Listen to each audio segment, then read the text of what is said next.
इथे मी काही randomly numbers घेतलेले आहेत आणि त्यांचा वर्ग मी इथे लिहून ठेवलेला आहे. पण हे वर्ग कसं काढायचं ते आपण इथं बघतोय. पहिली संख्या आहे 13. 13चा वर्ग काढायचा म्हटला तर 13चा वर्ग 3 भाग करायचे.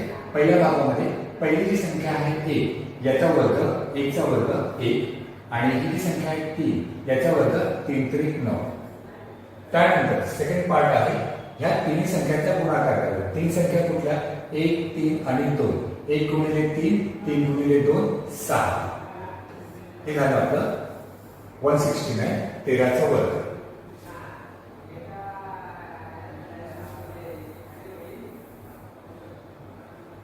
दुसरी संख्या आहे 29.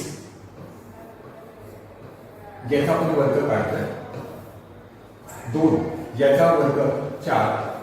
9चा वर्ग 9 चा 81 81 येतं. तर आपण काय करतो 81 या संख्येचा 1 इथे लिहितो आणि हातचा जो 8 आहे तो आपण इथे लिहितो. दुसरा भाग या तिन्ही संख्यांचा गुणाकार 2 गुणिले 9 गुणिले 2 किती होतात 36.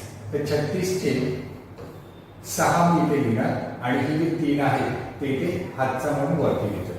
1 8 आणि 6 8 9 10 11 12 13 14 14 ची आणि हे झाले 3 आणि 4 4 आणि 4 8.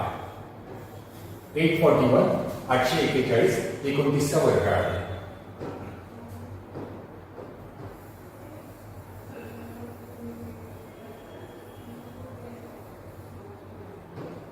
त्यानंतर आपण घेतोय 33चा वर्ग.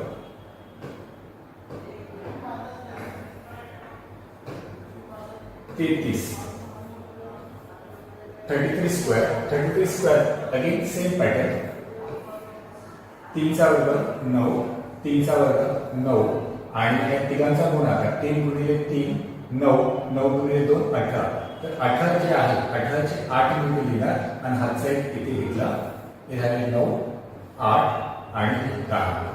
1089 1089 हे त्याचं उत्तर आहे.